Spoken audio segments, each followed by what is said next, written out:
professora Tânia, pelo Ronaldo. A gente queria abrir um tempo para vocês debaterem um pouco entre vocês, e eu queria pedir ajuda da mestre de cerimônia Renata para explicar um pouco como é que vai ser essa dinâmica.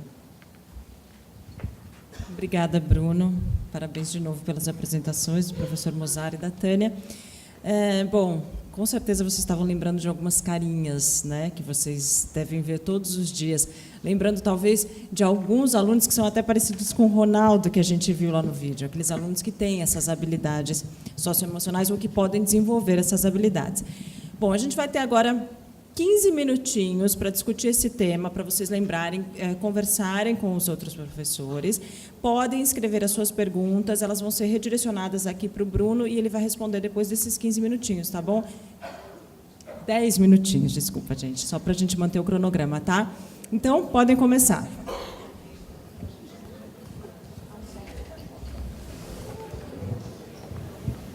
A primeira pergunta que eu gostaria de fazer para os dois, que a gente recebeu aqui, é a seguinte: como é que trabalha a valorização do aluno quando a família não apoia e quando muitas vezes prega valores contrários ao que os professores estão tentando incutir neles? Como é que faz? E aí, quem quiser responder? Posso começar. O aluno está em processo de formação e ele vai encontrar, tanto a família quanto a escola, com opiniões diferentes a respeito dele. Eu diria que todos nós queremos a nossa autoestima. E quando o professor demonstra que ele confia no aluno, mesmo que a família demonstre que não confia, a gente está dando a ele uma injeção de autoestima. A experiência que a ASEC tem, quando implementa programas, é que os alunos começam a se vincular ao professor que demonstra que acredita nele, e quando a família traz um valor diferente daquele que ele, aluno, já experimentou e está começando a acreditar, ele entende que a família é menos capacitada que ele. Eu acho que quando a gente está falando em pregar a tolerância e mostrar em sala de aula para o aluno que são diferentes, que a gente vai tendo habilidades, e ele se sente um aluno habilidoso, quando a família dá uma orientação em contrário, a gente acredita e sabe e vê pela experiência que eles têm condição de superar. Tá? Nós temos eu não trouxe vídeo para vocês, mas a gente tem uma gravação de uma garotinha que ela conta uma briga na escola e o conselho que a mãe dela deu. E ela fala, mas no dia seguinte eu continuava incomodada com aquilo. Aí ela foi e resolveu de outra maneira. E no final da gravação ela fala: a minha mãe agora entende o meu ponto de vista. Sabe que não adianta falar aquelas coisas para mim. Então, eu acho que a gente não está falando de criar confronto com a família, mas a gente ir criando no aluno a ideia de que ele está sendo capacitado, que ele é capaz, que a gente confia nele, ele experimentar o sucesso, e aí ele enxergar um conselho diferente do nosso, uma forma diferente de agir, como a não condição que a família teve de agir daquela forma. Complementando só a Tânia, tem um provérbio africano que eu gosto muito, que para educar uma criança é preciso toda uma aldeia. Na prática, eu acho que isso é apenas o descompasso entre a escolaridade, muitas vezes, dos pais e a escolaridade dos filhos. E é fundamental essa integração escola-família. Eu acho que isso ajuda muito a quebrar esse distanciamento, essa quase como uma ameaça. E eu digo isso, eu me lembrei muito, Tânia, também, quando eu era secretário, Bruno, lá em Pernambuco, e quando, principalmente, ia nos grotões mais distantes das grandes cidades. Quem normalmente lê no interior, por exemplo, principalmente no Nordeste, são os filhos para as mães, e não as mães para os filhos. Isso retrata, digamos, essa desigualdade que a gente tem no país, e parte da pergunta é explicado por essa desigualdade. Então, e um exemplo prático que eu vi, um dos mais bonitos que eu vi nesse sentido, foi lá numa cidade próxima ali de São Paulo. Eles fizeram uma política, usando até o Fundeb, foi César Calegari, que, à época, era colega meu do Conselho Nacional de Educação. Ele era secretário desse município, que agora me falha a memória, daqui a pouco me lembro, e ele criou um mecanismo de aproximar o professor da casa dos seus alunos, visitar a casa dos seus alunos. Era uma política maior do que da própria educacional. Por quê? Grande parte dos problemas que às vezes aconteciam na escola podiam ser explicados por essa relação. E aí ele, até esse programa, né, ganhou até um prêmio, acho que foi da Unesco, Unicef, um desses órgãos internacionais, e cada visita da professora era uma alegria na casa dos pais, dos seus alunos. Eles não dormiam esperando a chegada da professora ou do professor. E quando essa professora identificava problemas, como, por exemplo, de alcoolismo, ou quando o marido maltratava a mãe, e aquilo tinha um rebatimento muito forte na vida social e, portanto, no próprio dia a dia dessa criança na escola. Então, a professora, naturalmente, identificava e passava para o lado da assistência social. E identificava, olha, naquela casa tem uma dificuldade, assim, vai precisar do apoio do Estado, tal, tal e tal. Então, essa integração escola-família, ela é muito importante para não só melhorar a gestão em si da escola, mas principalmente para essa harmonia das relações entre família, pais, aluno, filhos e professores e escola. Eu acho que essa relação aí é fundamental que ela ocorra, principalmente numa época em que eu vi a Érica, acho que foi a Érica que falou, foi a nossa mestre de cerimônia, que ela disse uma coisa, Renata, que ela disse uma coisa seguinte: cada vez mais a criança, Renata, passa maior tempo na escola. Isso é verdade, está aumentando o tempo de escolaridade, escolas de tempo integral, só que tem que ter um cuidado muito grande para a gente não terceirizar a educação dos nossos filhos à escola, aos professores, que eles também são pais e são mães. É papel nosso, enquanto pais, de resguardar e ter um tempo de cuidar da educação dos filhos. Então, essa relação é muito importante. Não é só o mais tempo ou esperar que a escola faça tudo. A gente, enquanto pais, enquanto famílias, nós não podemos ficar perdendo tempo, porque eu aproveitei enquanto vocês estavam aqui, os dois conversavam, eu fui aqui, eu acho que a maioria fazia a mesma coisa. Mas hoje tem várias pesquisas mostrando que os pais estão se dedicando muito mais tempo a ficar com esse negócio aqui, olhando as redes sociais, do que cuidar dos filhos, do que da educação, de saber. E nessa pesquisa do Rio de Janeiro, que eu apresentei, mostrou o seguinte: pais, mesmo que de baixíssima escolaridade, mas que cuidavam dos seus filhos, né, de saber como é que estava na escola, quais as dificuldades, o desempenho desses alunos eram bem superiores do que aqueles que tinham pais de alta escolaridade, mas que não cuidavam dos seus filhos. Então, o cuidar, que a gente pensa muito na educação infantil, cuidar e educar, o cuidar é ao longo da vida. Não é somente... A educação infantil tem um papel muito importante na primeira infância, o cuidar. É tanto que vocês sabem que creche muitas vezes estava onde não era na educação, estava na assistência social. Hoje a gente sabe, pelas neurociências, que a coisa tem que ser muito importante e olhada na educação infantil. Mas o cuidar é ao longo da vida. Não é? E eu acho que esse é um ponto que uma pergunta como essa foi colocada, eu reputo de muita importância para o sucesso, não só escolar, mas da vida dessa criança, desse jovem. Bem, uma outra pergunta que a gente recebeu aqui diz que, na atual estrutura do ensino no Rio, o professor se sente, muitas vezes, massacrado por afazeres, não dando conta, muitas vezes, de um ensino proveitoso.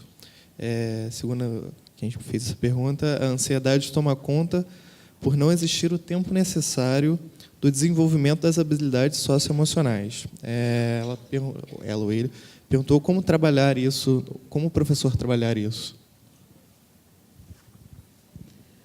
Bom, acho que uma das questões, quando a gente fala em sobrecarga, sabemos pelas pesquisas que o índice de indisciplina em sala de aula é altíssimo.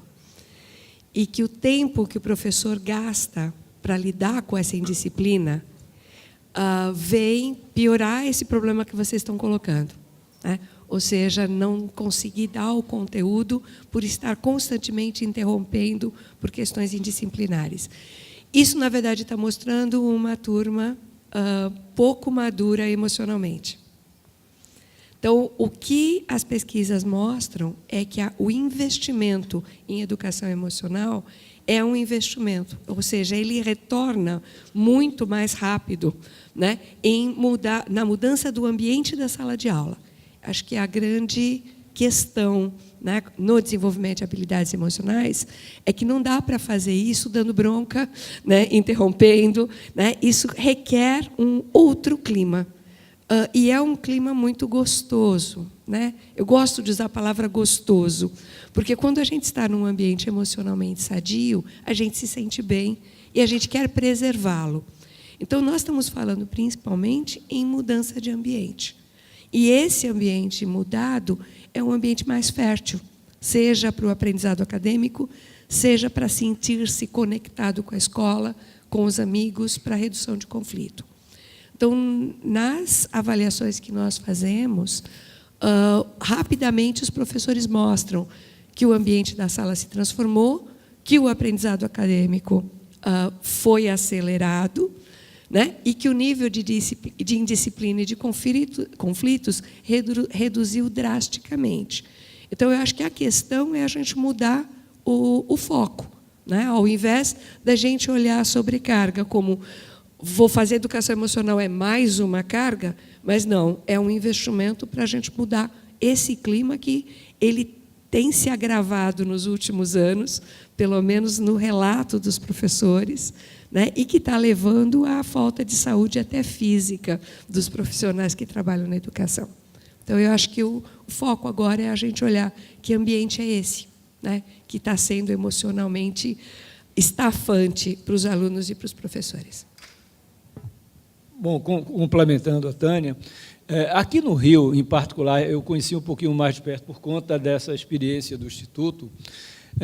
Eu acho que tem algumas dificuldades que vão desde a forma de contratação, 30 horas, muitas vezes o professor não é de escola de tempo integral, dedicado a uma escola.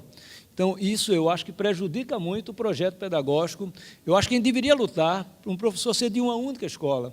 Eu, quando secretário lá em Pernambuco, percebia que tinha professor que de manhã estava no município, de tarde no estado e, às vezes, de noite na rede particular. Então, imagina aquela pessoa que acorda, que vai trabalhar com a educação e formar pessoas, qual é o projeto pedagógico dela? Isso depende. Da manhã é um, de tarde é outro, de noite é outro. Então, não dá para a pessoa, por exemplo, fala de interdisciplinaridade. Eu acho que interdisciplinaridade só se faz com professores numa única escola em tempo integral. Como é que eu vou ensinar química, física, matemática, biologia com os colegas, pensar o planejamento das aulas e integralizá-los, se eu não tiver o tempo para trabalhar com eles? Não é? Então, esse acúmulo de conhecimentos e informação está sobrecarregando muito o professor. É muita informação. Então, qualificar a informação passa a ser uma coisa absolutamente chave. E mais, as habilidades, quando a gente trabalhou aqui, era a formação do professor. O Instituto, a gente sempre diz, a gente não tem aluno matriculado no Instituto. O Instituto produz o conhecimento, leva para o professor, forma o professor, para o professor, então, formar o aluno. E a formação, nesse caso, em serviço. Então, isso, de alguma maneira, é como qualificar o conteúdo, o trabalho, para que a gente possa ter melhores resultados, e aquilo, como Tânia disse, que você buscar uma forma mais, um clima de paz, que isso favorece muito o desenvolvimento, não só da aprendizagem, mas do bem-estar, da felicidade, de ir para a escola com satisfação. Então, eu acho que é qualificar, mas tem problemas estruturais, desde do modelo de contratação aqui no Rio, que eu acho que, na minha opinião, prejudica muito o professor, nesse sentido. De 30 horas e não ter 40 horas e ter esse tempo, talvez, na escola. A gente recebeu várias perguntas, mas eu vou ter que fazer agora a última. Agradecer a todo mundo que mandou as perguntas. Vamos terminar com uma mais prática. A pessoa que mandou a pergunta, ela foi convencida de que esse apoio socioemocional é fundamental para o aluno e para qualquer ser humano. E pergunta como é que o professor conduz isso na sala de aula, na prática diária. Como é que é esse apoio? Bom, eu acho que um ponto importante é essa sensibilização, quer dizer, quem está perguntando é porque se sensibilizou. Eu acho que isso leva a uma mudança de olhar, a uma mudança de postura, mas, em termos de médio e longo prazo, não é suficiente. eu acho que o professor precisa ser instrumentalizado.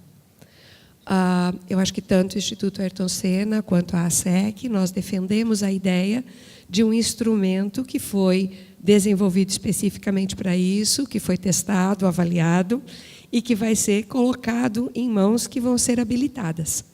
Então, na verdade, a maneira de produzir resultados eficazes é a instrumentalização através de programas que foram cientificamente testados para isso, né? Não muda o fato dessa necessidade do olhar carinhoso para o aluno, do olhar compreensivo, que sozinho, quem não tem um instrumento, já começa a fazer muita coisa com ele.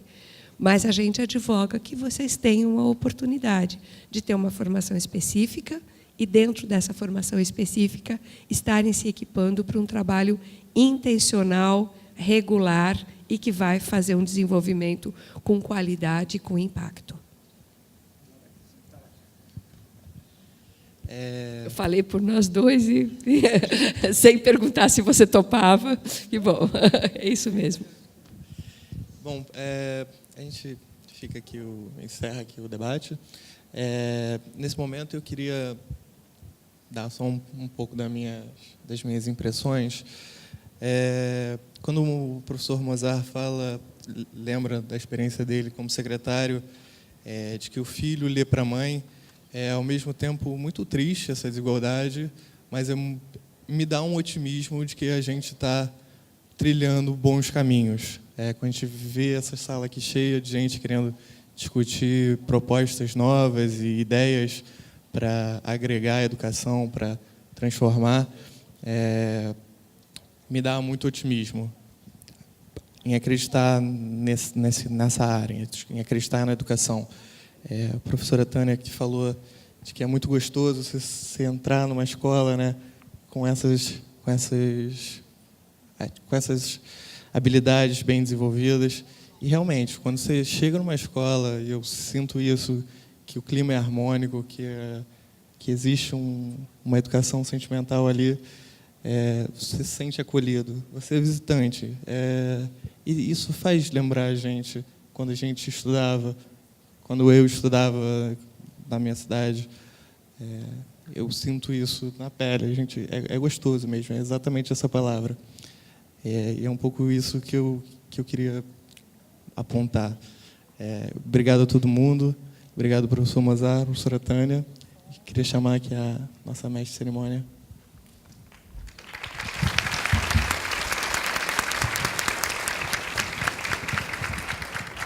Bom, primeiro, parabéns pelas apresentações e muito obrigada pela presença de vocês aqui no nosso evento. Pessoal, nós promovemos esse debate hoje para que vocês não deixem de aproveitar a oportunidade que está sendo aberta com o processo seletivo do SMART, para que vocês se lembrem daqueles alunos que já têm um bom desempenho escolar, mas que, além disso, vocês detectam aquela habilidade socioemocional nele, aquela autonomia, persistência, motivação e muitas outras habilidades que só vocês, com o olhinho de vocês, vão conseguir detectar e trazer aqui para a gente. Eles só estão esperando a mão de vocês, tá bom?